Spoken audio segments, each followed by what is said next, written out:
This is our news, the weekend edition. And on the broadcast tonight, police investigating two separate fatal stabbings here in the capital. One of those victims, a popular Bahamian entertainer. Plus, a former Chamber of Commerce chairman calls for a proper analysis of government's revenue target shortfall. And we hear from members of the Rastafarian community on their lawsuit.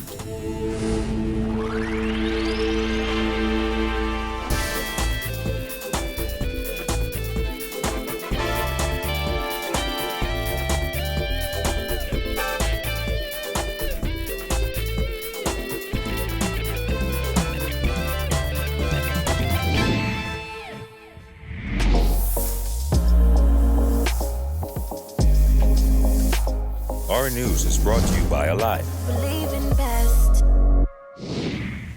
Good evening, I'm Andrew Knowles, and thanks so much for joining us. Off the top tonight, the local entertainment industry is mourning the death of one of its own after Devon MD's Knight became the victim of a stabbing incident on Friday night. A 32-year-old man was taken into custody in connection with this incident. Now, according to police, things turned violent after the victim and another man were involved in a traffic collision at the junction of Prince Charles Drive and Fox Hill Road. We're told Knight was stabbed multiple times above the body. He was transported to hospital where he died a short while later. MD's was a popular Jamaican Bahamian reggae artist, songwriter, producer, and entertainer. As news spread of the singer's death, tributes poured in on social media from fellow entertainers. Julian Believe wrote on his Facebook page, "R.I.P. to the best reggae artist to ever come out of the Bahamas. My good friend MD's gone to violent." Rick Carey wrote, "I'm speechless. Last night the Bahamas lost a talented artist and I lost a friend because of senseless violence."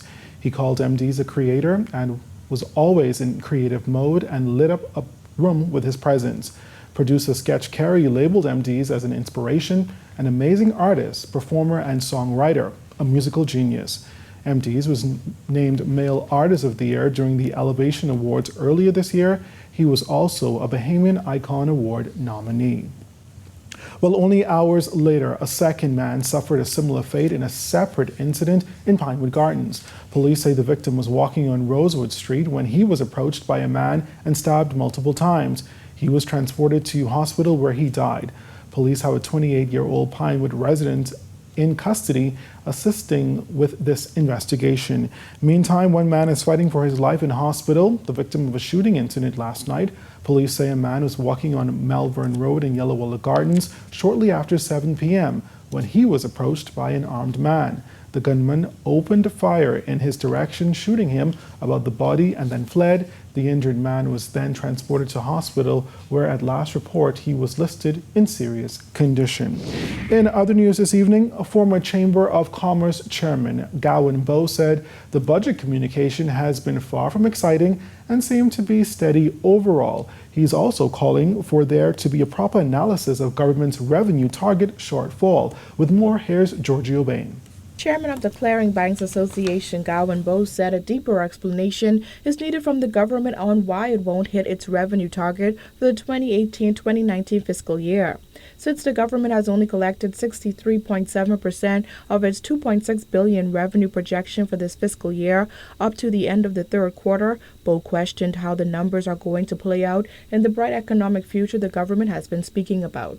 We still have not really done, I'm going to say, a significant debrief over last year's outturn. What we are projecting will be the actual performance. We've heard the revenue shortfall.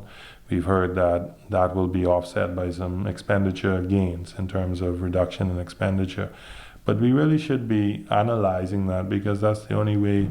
If you don't know your history, then you're bound to repeat it. The economy grew by 1.6% in 2018, lower than the 2.5% projected by the International Monetary Fund, which has projected further growth of 2.25% for 2019. Bowe said it is more likely that the Bahamas will miss that target again. Every year we come to budget and we talk about the next budget, and we never talk really about what happened relative to the previous budget. And business and households don't work that way. When you find that you haven't achieved your budget, you usually sit down and say, well, what do I change going forward? And that may be done internally, but that needs to be a better job being done externally to say to the people who you've set the budget for and you've actually had a performance, let's sit down and talk about it. And the same way we spend 2-3 weeks going over the budget, we should have dedicated time to go over the actual performance. While Bo had his criticism on the budget communication, he said if the government takes anything away from what he has to say, he hopes it's this. Well, I think the focus has continued to remain on who's done what and who hasn't done, as opposed to really putting the past behind us and moving forward in terms of what are our strategies to change things going forward. That's not to say there haven't been some elements of it, but I think that should be the primary focus. That criticism and accolades as it relates to decisions and things that have happened in the past, as they say, let sleeping dogs lie. Reporting for our News Weekend edition, I'm Georgie Bain. Finance Minister Peter Turnquest says it is unlikely the government will allow for retroactive adjustments as part of its aggressive new real property tax push.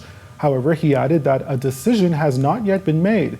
This as government engaged Tyler Technologies to carry out data collection services for the Department of Inland Revenue's Real Property Tax Evaluation Unit. We anticipate that there are going to be properties that may be undervalued, as well as those that would have been overvalued.